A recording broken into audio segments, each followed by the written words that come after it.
রাজেশ্বরী, ভাগ্যিস তুমি এসেছিলে, সেই জন্য এত বড় অঘটনটা ঘটলো না।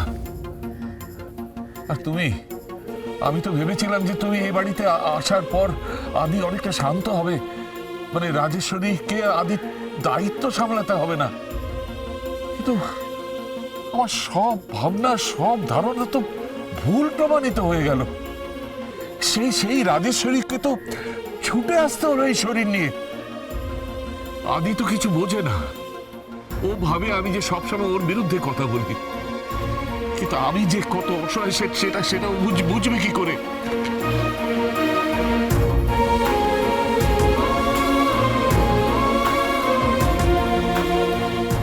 রোহিত, তুই আদির সঙ্গে যা, তুই আদির সঙ্গে যা, ওকে একা থাকতে দিস না। যা যা যা যা।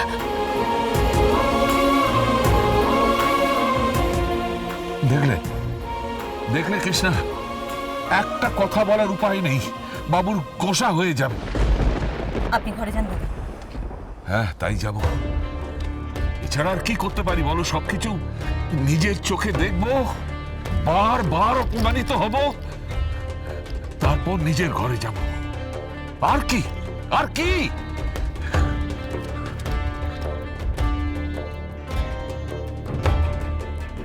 এই এই এই এই এই ঘটনাগুলো যার জন্য ঘটলো, যে দায়ী, সেইভাবে চুপ করে দাঁড়িয়ে থাকলে তো হবে না।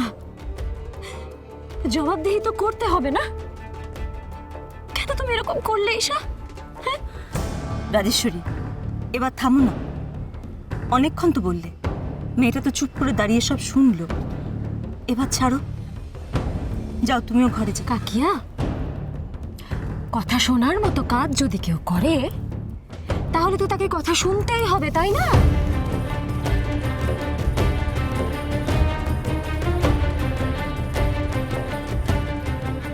নতুন বৌদি, চলো ঘরে চলো। চলো।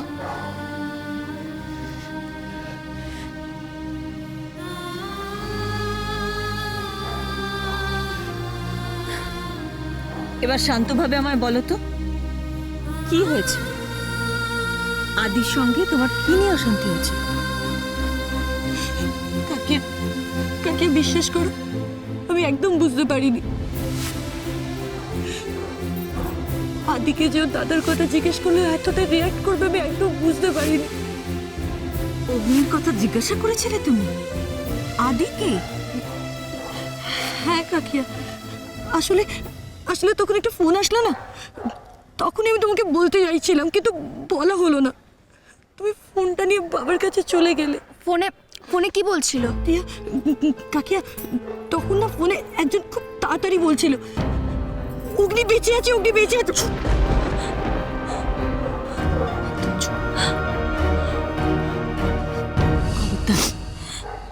এই কথাটা তুমি এবারের আর কাউকে বলবে না, কখনো বলবে না, বুঝতে পেরেছো?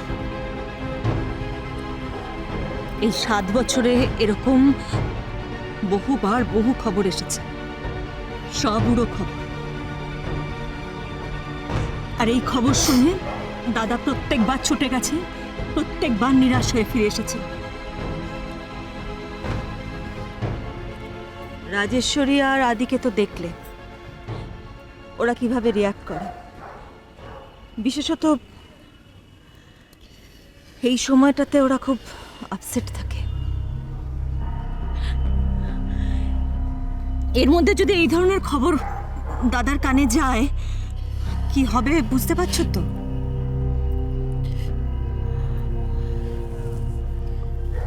শোনো ঈশা,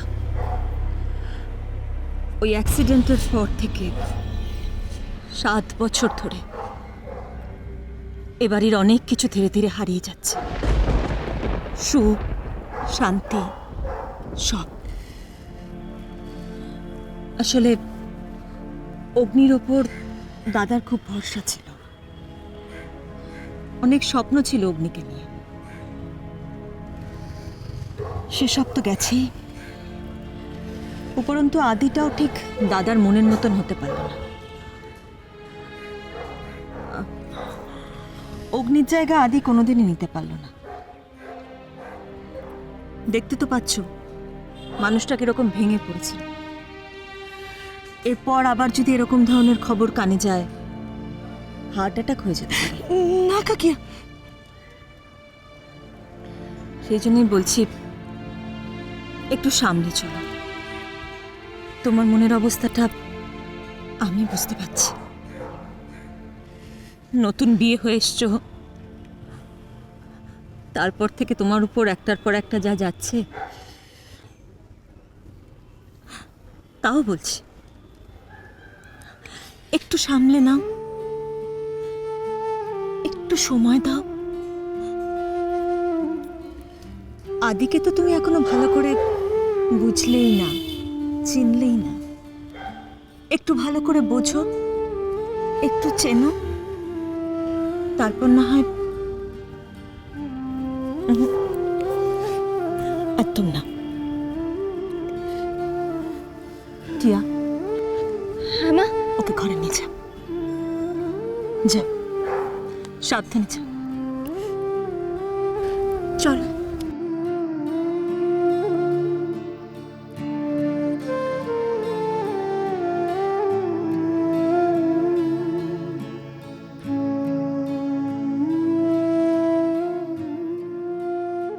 আদি, আদি শোন এখানে। আমি কাকে সামলাবো? হ্যাঁ, তোকে না দিকে? আমাকে একা ছেড়ে দে রোহিত, তুই গিয়ে মনকে সামলা। এখানে দাঁড়িয়ে আছিস কেন? যা।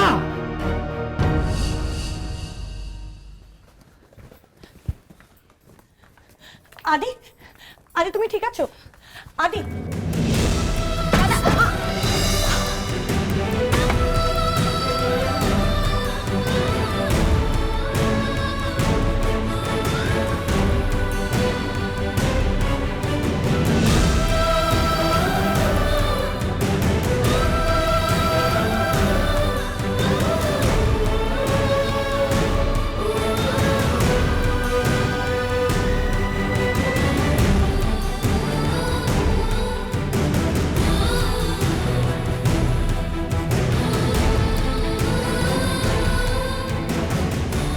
এসো, বসো। দাঁড়া দাঁড়া, না না বসো। দেখি, তাকো। এ বাবা, খুব লেগেছে না? ইস, দেখো নতুন বৌদি, এখন না দাদা নর্মাল হতে একটু টাইম লাগবে।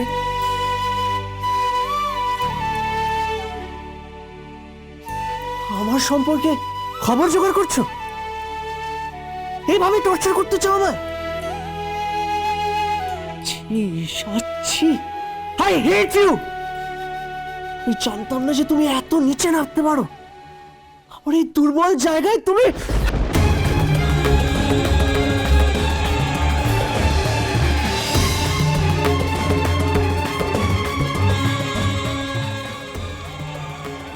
তোমার খুব কষ্ট হচ্ছে না? তুমি একটু বসো, আমি এক্ষুনি জল নিয়ে আসছি। আমি বুঝতে পারছি টিয়া, আমি খুব বড় একটা অন্যায় করে ফেলেছি, কিন্তু আদি এভাবে রিয়াক্ট করলো কেন?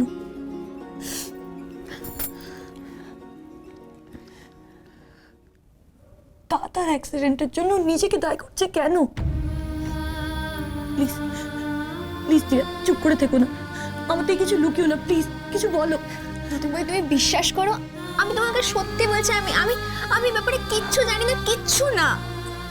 দেখো, আমি তোমাকে আগেও বলেছি, আমাদের বাড়িতে এই বিষয়ে আলোচনা করা বারণ আছে। সো সো প্লিজ তুমিও চুপ করে যাও। কি হলো, কোথায় যাচ্ছ তুমি?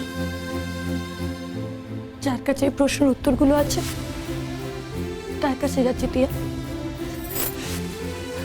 নতুন বৌদি, নতুন বৌদি।